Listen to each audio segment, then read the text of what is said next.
Apreciados compañeros del taller de escritores Gabriel García Márquez, mis pocos conocimientos sobre la materia me obligaron a informarme mejor sobre el tema. En mi búsqueda encontré, entre otros, el ensayo Forma breve del cuento, que quiero compartir con todos ustedes.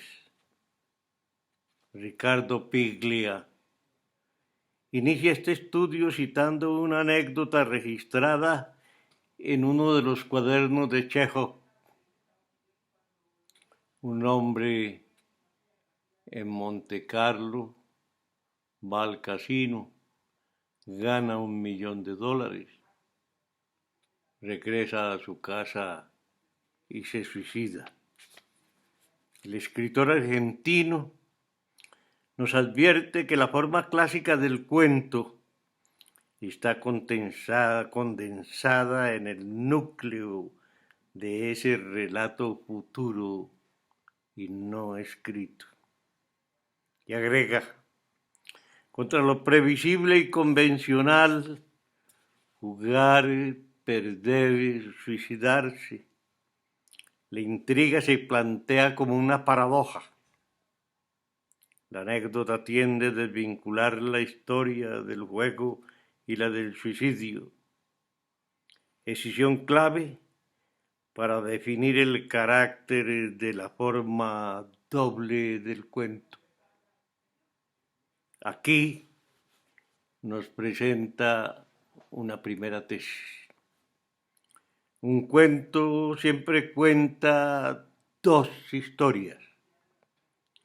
El cuento clásico, Poe, Quiroga, narra en primer plano la historia 1, el relato del juego, y construye en secreto la historia 2, el relato del suicidio, y hace constar que un relato visible esconde un relato secreto de modo elíptico y fragmentario.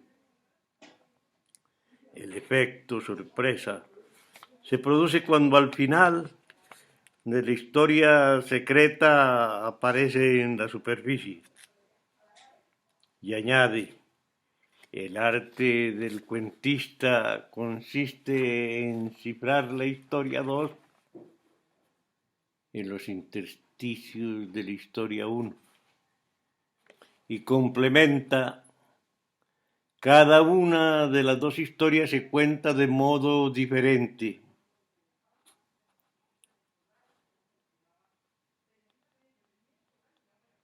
Las dos historias trabajan sistemas diferentes de causalidad.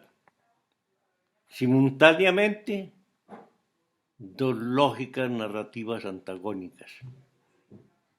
Los elementos esenciales del cuento tienen doble función y son usados de manera diferente en cada una de las dos historias.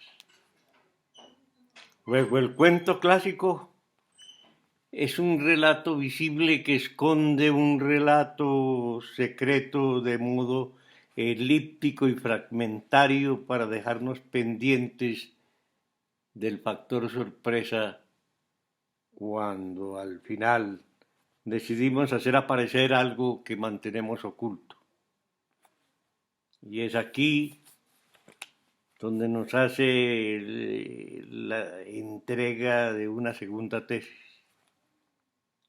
En el cuento moderno, la clave de la forma del cuento está en el relato secreto y sus variaciones. Catherine Manfield, Sherwood Anderson, Chekhov y Joyce, el de Dublinés.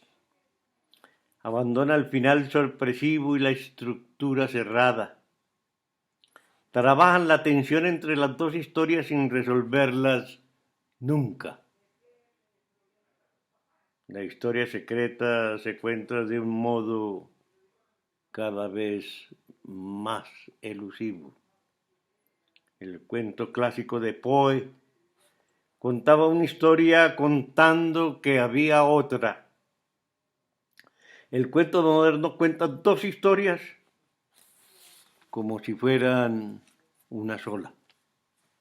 Ojalá podamos acertar, pero si la historia secreta se construye con lo no dicho, lo sobreentendido y la alusión, la virtud del cuento moderno consiste al final en liberar o no condicionar al lector.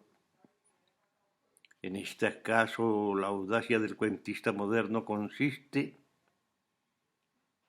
en dejar a la iniciativa y la imaginación del lector el poder decidir sobre el final de la historia secreta, la conclusión o el desenlace del cuento. Para ser más aprehensible el tema, el ensayista nos formula nuevas preguntas. ¿Qué hubiera hecho Hemingway con la anécdota de Chekhov? Y responde: narrar con detalles precisos la partida, el ambiente donde se desarrolla el juego, la técnica que usa el jugador para apostar y el tipo de bebida que toma. No decir nunca que ese hombre se va a suicidar, pero escribir el cuento como si el lector ya lo supiera. Kafka cuenta con claridad y sencillez la historia secreta y narra sigilosamente la historia visible hasta convertirla en algo enigmático y oscuro. Esa inversión funda lo kafkiano. La historia del suicidio en la anécdota de Chekhov sería narrada por Kafka en primer plano y que con toda naturalidad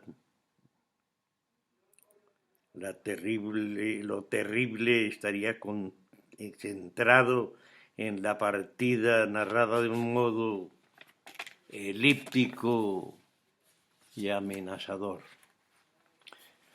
Para Borges, la historia 1 es un género y la historia 2 es siempre la misma.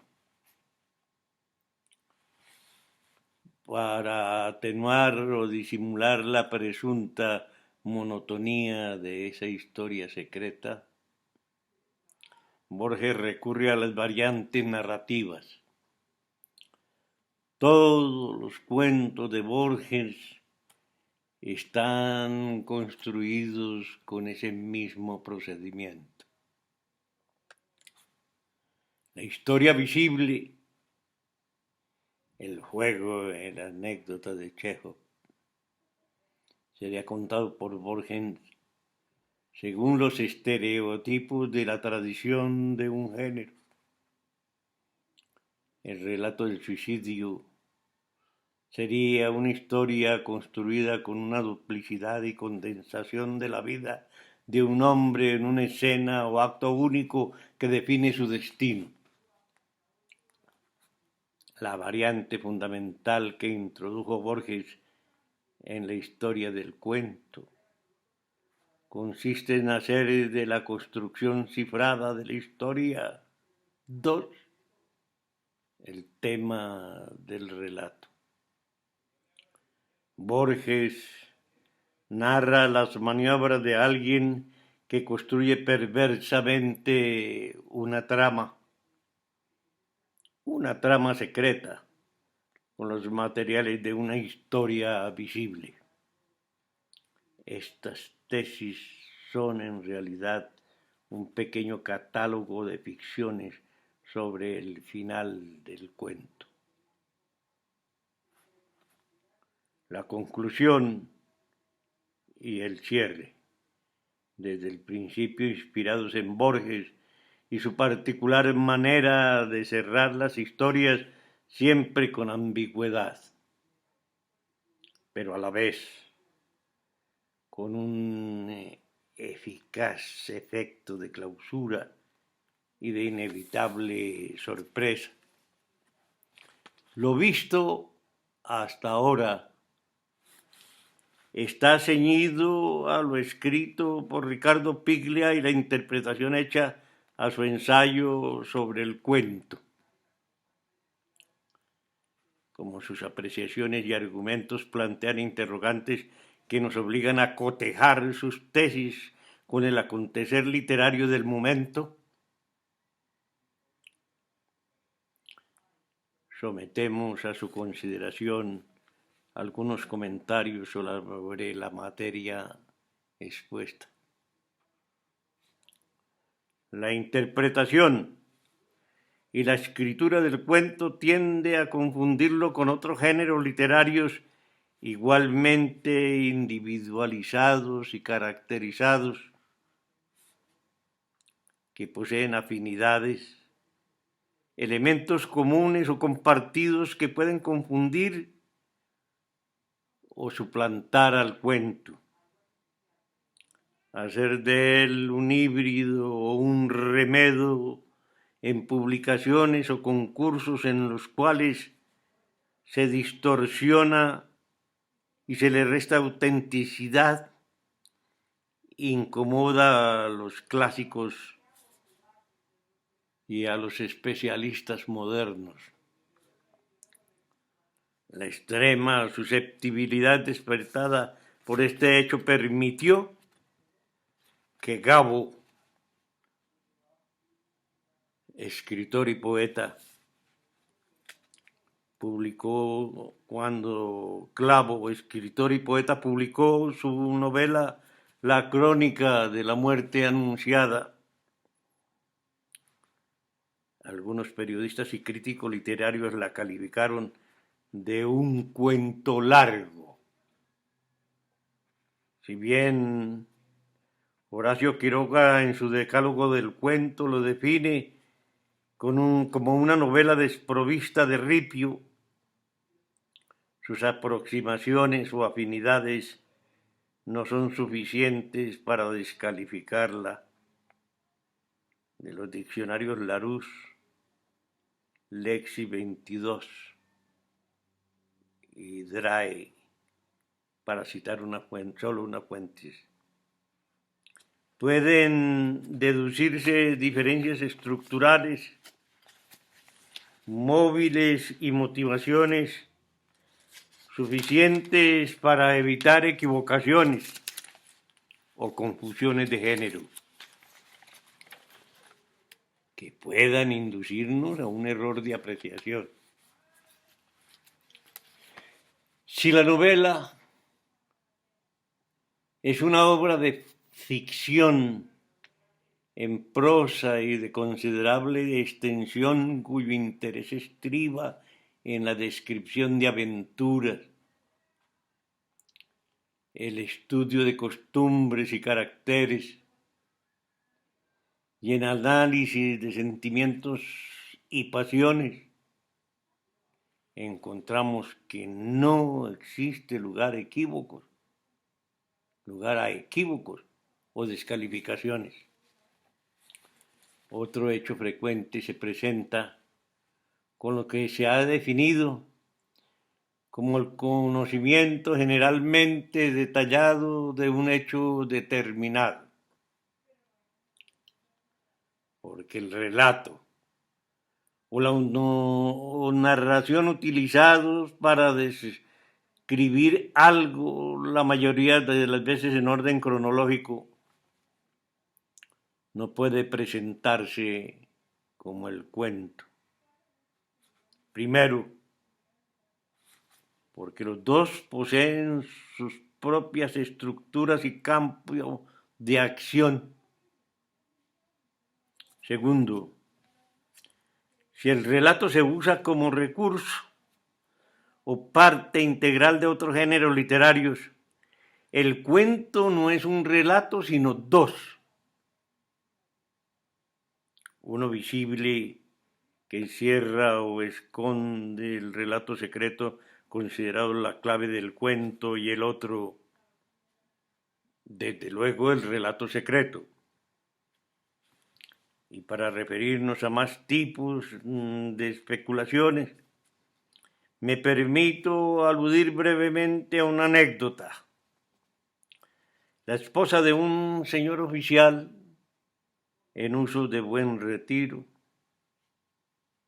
nos informó que su cónyuge permanecía demasiado tiempo frente al televisor y que a cambio le agradaría se dedicara al hobby de la lectura y la escritura literarios. Y a continuación nos pidió se le recomendara algo que le indujera al uso de otra diversión. Para empezar, se le sugirió la lectura de los libros El llano en llamas y Los funerales de la mamá grande. Días después, se le preguntó por los resultados de la sugerencia y nos respondió: por ahí anda, con un libro de cuentos de la nena Jiménez. También es usual interpretarlo como la narración de sucesos fabulosos que tienen más de tradicionales y maravillosos que de históricos o verdaderos, transmitidos por la tradición oral y escrita de los pueblos. Confundir a la leyenda con otros géneros literarios es sacrificar o enajenar la iniciativa popular, limitar o apropiarse de la creatividad colectiva es ganar diezmos y primicias con avemarías ajenas.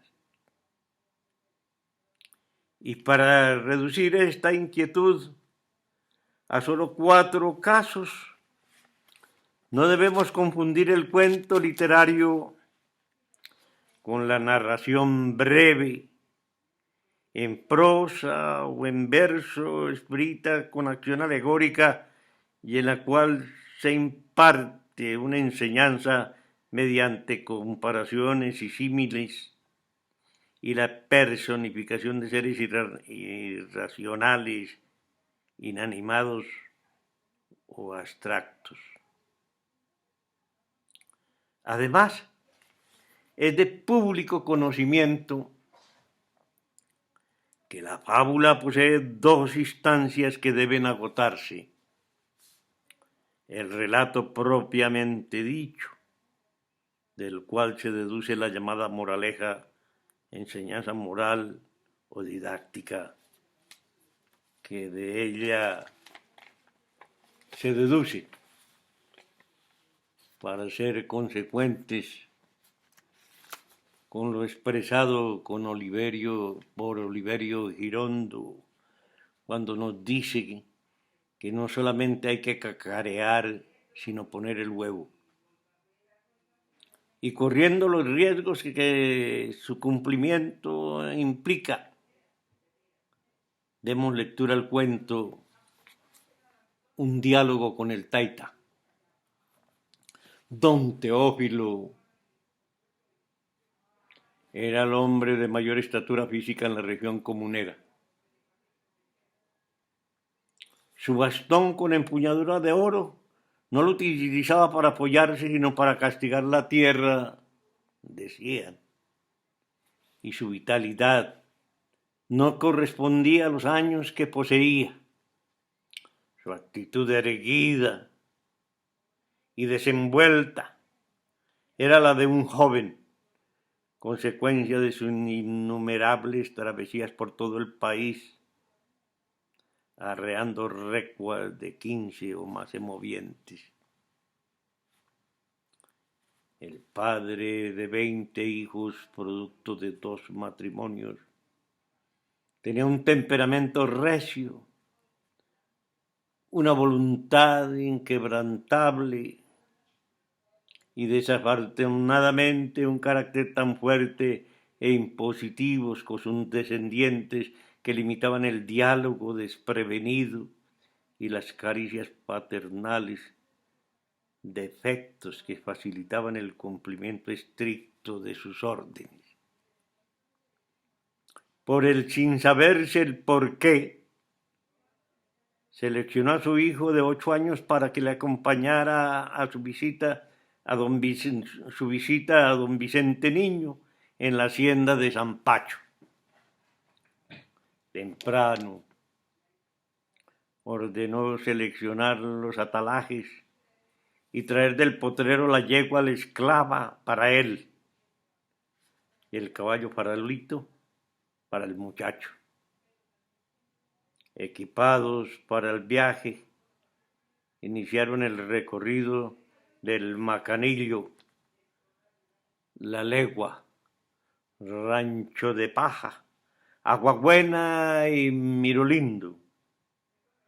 Después de un trecho de expectativas y silencios, el taita interrogó al niño. Mijo, dijo, ya vas teniendo edad para hablar de cosas serias, porque aunque tú no lo creas, me gustaría escuchar tu opinión, saber lo que piensas y hacerte algunas sugerencias. Sí, señor, se limitó a responder su hijo y su padre retomó la conversación. ¿Sabes qué es la felicidad?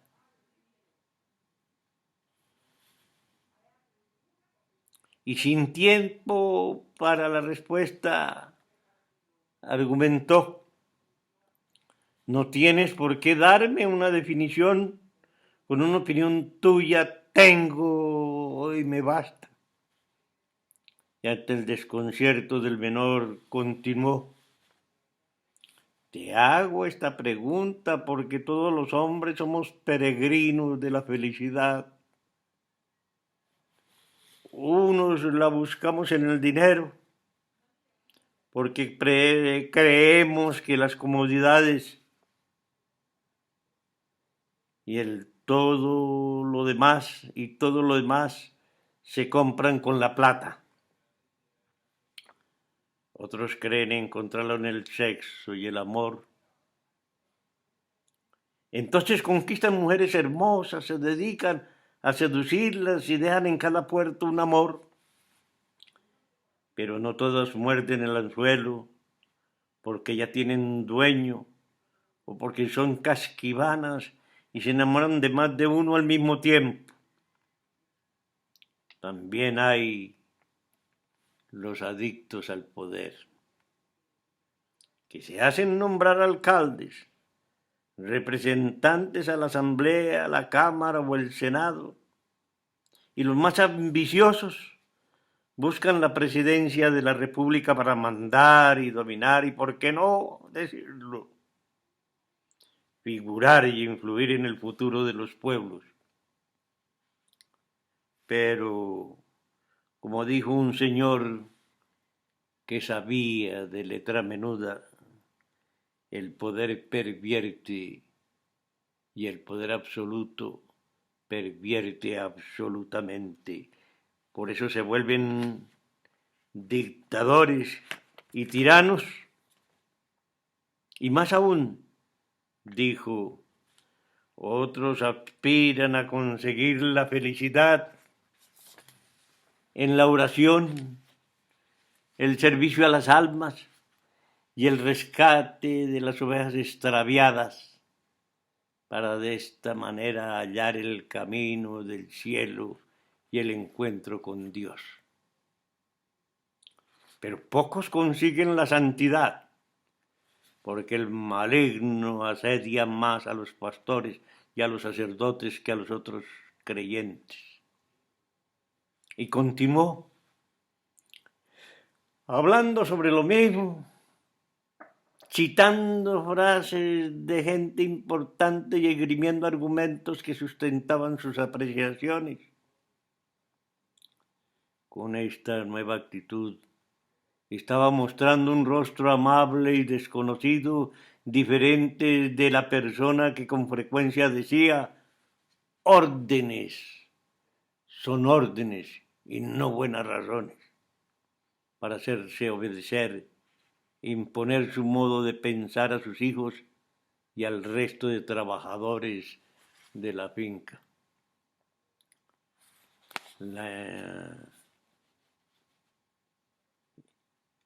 La inclinación resbalosa de un trecho del camino obligó a que el concierto de la naturaleza se impusiera al ruido de los viajeros.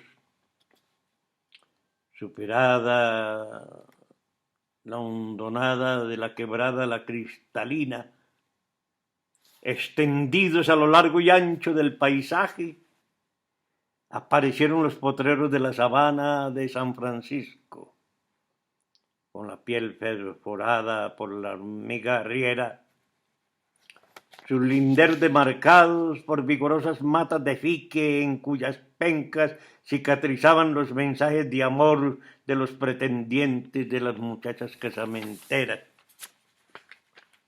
Y desde luego, habitados por rebaños de reses ariscas, que sorprendidas con la presencia de los jinetes y los relinchos de los caballos, delataban su inminente llegada a la hacienda de San Pacho. La conversación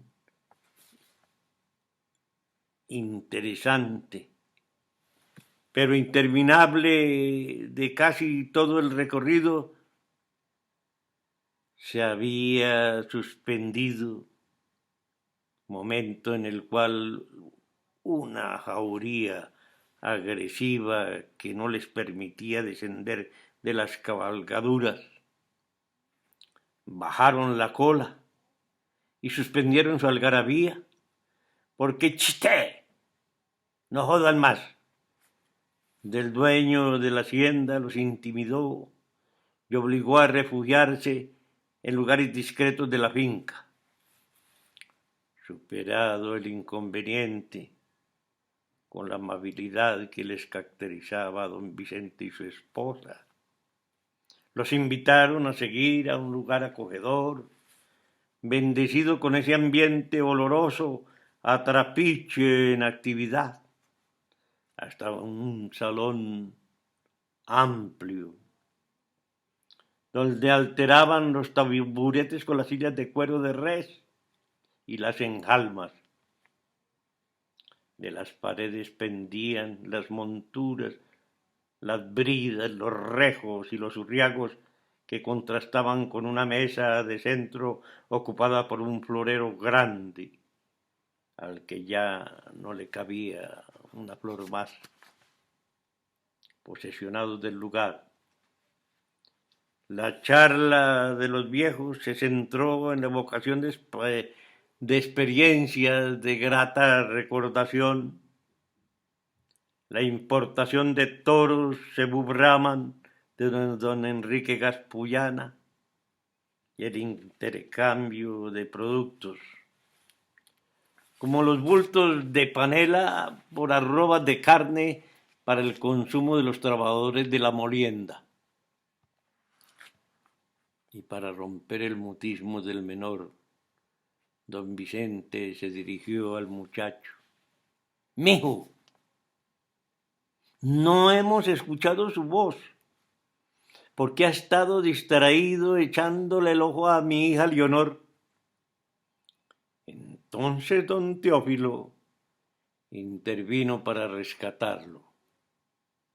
Es que mi chino es de buen gusto, comentó, y todos rieron para celebrar las ocurrencias del momento, instante en el que rescatado del silencio habló.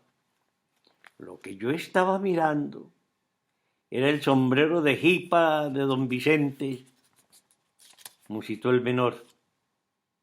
Y ahí mismo el dueño del lugar se descubrió la cabeza para decir: ahí donde lo ves. Dirigiéndose al impúber, dijo: ahí donde lo ves. Amiguito mío, este vejestorio fue el que me salvó la vida en la guerra de los 1000 días. Y agregó: ¿sabes cómo lo hicimos? Y esgrimiendo de un lado para otro su cubrecabezas argumentó: cuando yo veía venir las balas, las espantaba a gorretazos, pero en la batalla del Guadalupazo me hirieron. Como así, el cate, como lo llamaban, se atrevió a preguntar, porque se me olvidó el sombrero, mijo, dijo el viejo, y todos rieron para celebrarlo. Ya se marchaban los jinetes, momento en el que apareció doña Aurelia, la dueña de la casa, con una caja de batidillos o blanqueados para hacer entrega del regalito a la familia de los visitantes. Perdonen lo poquito, pero es con mucho cariño, dijo. Entre abrazos y apretones de mano se despidieron y se desearon buen viaje para unos y buena suerte para todos. Cumplidos los protocolos de la despedida, los jinetes emprendieron su regreso. Era poco lo que habían recorrido y muchos los minutos de silencio, cuando don Teófilo decidió retomar el tema prácticamente hasta agotarlo. Entonces fue el niño, recatadamente lo abordó: padre, ¿cómo así que la felicidad está en las cosas pequeñas? El taita despertó del letargo en que se había sumergido para recordar el momento en el que había hecho esa afirmación, pero al confirmarlo volvió a galopar sobre las palabras. Para citarte unas pocas cosas: buen caballo, buen revólver y buena mujer. Un caballo que te lleve a todas partes, un revólver que no te falle y una mujer que te sea fiel como tu madre, que es la mejor del mundo, sentenció. Y como las montañas ya empezaban a comulgar con el sol de la tarde, se divisaba la espiral de humo de la casa y los perros daban la alarma de su regreso. Espolearon sus caballos para agilizar la llegada. Cuando se preparaban para descender de las cabalgaduras, el muchacho imprecó a su padre con una pregunta desconcertante. Padre, ¿y qué es la tristeza?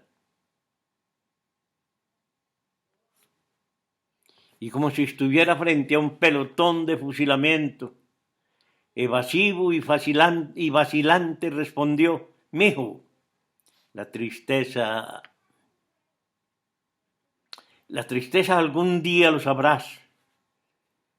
Por ahora, preocúpate por ser feliz. El miércoles, su padre volvió a seleccionar a Ricaute para que le acompañara al pueblo. El jueves, día de mercado, había que madrugar para hacer una ida y 2 mandados. Mercar y concurrir a la plaza de ferias donde se compraba la res de sacrificar en la finca La Florida. Eran las 9 de la mañana y su padre todavía no se había levantado.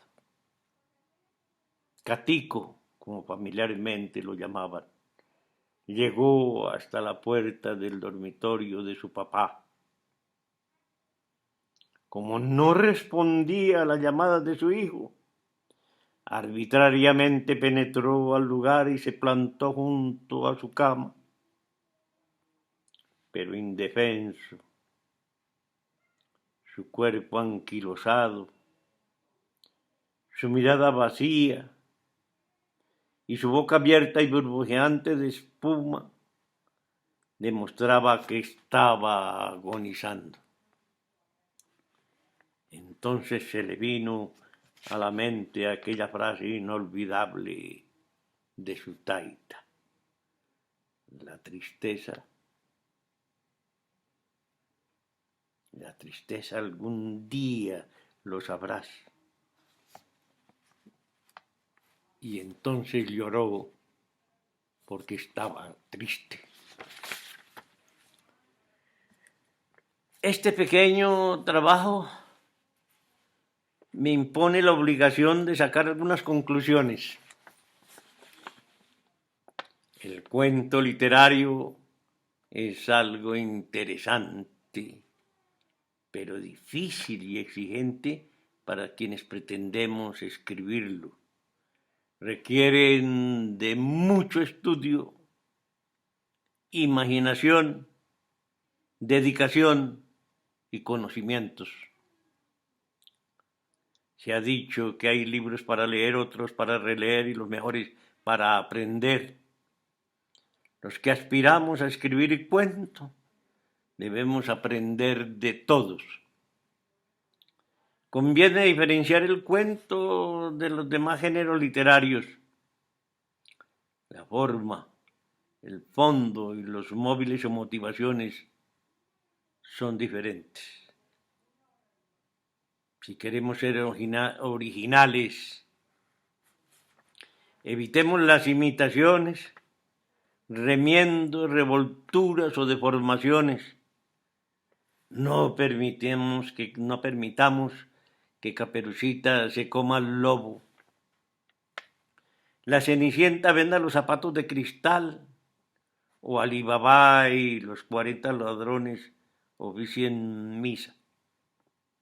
El cuento literario puede sazonarse con buen humor, pero no es un chiste. Los personajes o protagonistas deben tener vida propia, personalidad y características diferentes. La intriga, la expectativa y el interés deben mantenerse hasta el cierre del telón para que el lector nos acompañe hasta el final. Él es nuestro aliado y razón de ser del escrito. La conclusión debe ser de impacto. Y como se ha dicho de Borges, con un eficaz efecto de clausura y de inevitable sorpresa. El interés o la expectativa también nos deben acompañar desde el principio hasta el final. La calidad literaria, la imaginación y la iniciativa son una constante. La innovación y el estilo depurado no pueden abandonarnos. Muchas gracias a todos.